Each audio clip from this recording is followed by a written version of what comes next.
En 2015, sur le Rhône, 5,11 millions de tonnes de marchandises ont été transportées, ce qui a évité l'utilisation de plus de 255 000 camions. Dans le même temps, les 28 paquebots de croisière qui circulent sur le fleuve ont transporté 203 300 passagers. Pour accompagner cette augmentation du trafic et former les futurs pilotes du Rhône, CNR et ses partenaires, le Comité des armateurs fluviaux, l'Institut Fluvia, CEREMA, l'association Promofluvia, Voies navigables de France et avec le soutien financier de l'Europe, ont conçu et réalisé un simulateur de navigation unique en France. Dans cette cabine entièrement aménagée, 70 km de fleuve ont été recréés. Depuis plusieurs années, nous assistons à une progression continue du trafic fluvial dans toutes ses composantes. L'objectif de ce simulateur est de former à une conduite plus rationnelle, mieux maîtrisée. Il s'agit de réduire le nombre d'accidents, de faire des économies d'énergie et puis enfin des gains en termes d'usure de matériel.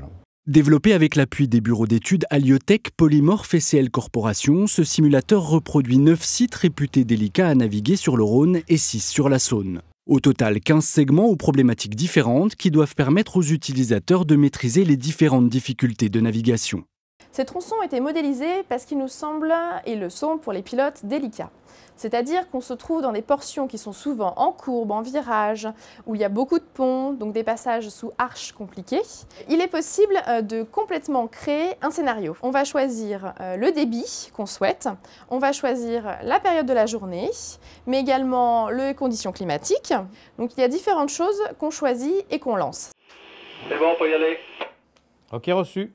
Autre particularité qui en fait l'un des simulateurs les plus performants en Europe, il permet de conduire 5 types de bateaux différents, chargés ou vides selon la simulation souhaitée.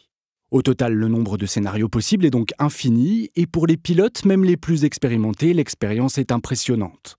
Je trouve que c'est un super bon rendu des différents parcours. Les dimensions sont respectées, les différentes situations qui peuvent être ajoutées, telles que la météo, la courantologie, etc., etc. On doit gérer la dérive du bateau, la vitesse, jouer avec le courant, jouer avec le vent. On ressent vraiment les différentes réactions en fonction des paramètres qui sont rentrés dans l'appareil. Le principe, les grandes lignes, la base, c'est ça. On est sur l'eau. Organisées sous la responsabilité de Fluvia et Promofluvia, les séances de simulateurs feront partie intégrante de la formation des futurs pilotes. L'outil était attendu par toute la profession qui y voit un moyen de perfectionner les apprentissages.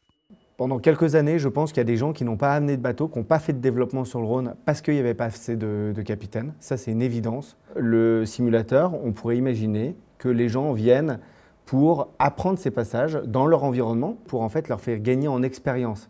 Ça ne remplace pas du tout la pratique, mais ça remplace en fait l'effet d'être dans un contexte.